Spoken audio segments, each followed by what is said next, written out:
প্রিয় দেশবাসী, সবাইকে বাংলা নববর্ষ 1432-এর শুভেচ্ছা জানাচ্ছি। শুভ নববর্ষ। পহেলা বৈশাখ আমাদের প্রাণের উৎসব, বাঙালির সার্বজনীন উৎসব।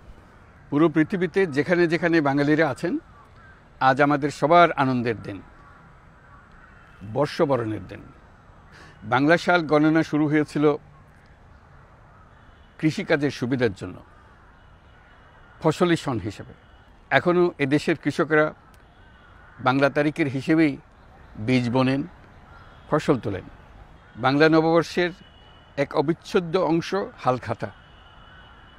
এখনকার আধুনিক সময়েও এখনও এই হালখাতার ঐতিহ্যকে ধরে রেখেছেন বাংলাদেশের হাটে বাজারে, শহরে বন্দরে।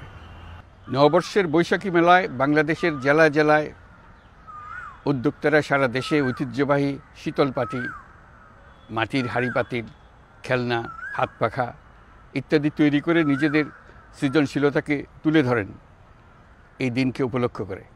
বাংলাদেশের সংস্কৃতি ও ঐতিহ্য রক্ষায় এবং একে এগিয়ে নিয়ে যেতে আমাদের সবাইকে সক্রিয় ভূমিকা রাখার জন্য অনুরোধ জানাচ্ছি।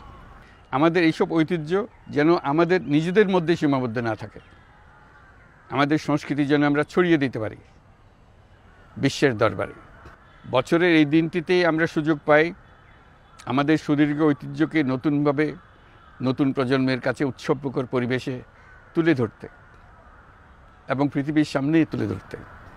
পাহাড় ও সমতলের বিভিন্ন জাতিগোষ্ঠীও চৈত্র সংক্রান্তি ও নববর্ষে এবার বড় পরিসরে উৎসব উদযাপন করছে। পহেলা বৈশাখ সম্প্রীতির দিন, মহামিলনের দিন, আজ সবাইকে আপন করে নেওয়ার দিন। এবারের নববর্ষ নতুন বাংলাদেশের প্রথম নববর্ষ।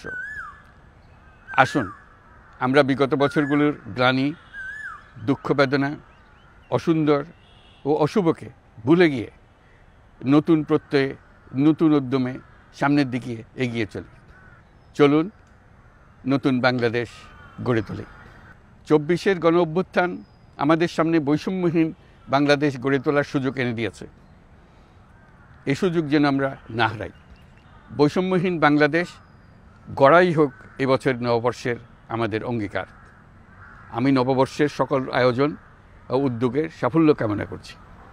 নববর্ষ 1432 আমাদের সবার জন্য শুভদিনের সূচনা করুক। নববর্ষ আমাদের সকলের জন্য নতুন ও গভীর আনন্দের উন্মোচন করুক, এই কামনা করছি। সবাইকে আবারও আমার নববর্ষের শুভেচ্ছা ও সালাম জানাচ্ছি। আসসালামু আলাইকুম। মহান আল্লাহ আমাদের সহায় হন। আল্লাহ হাফিজ।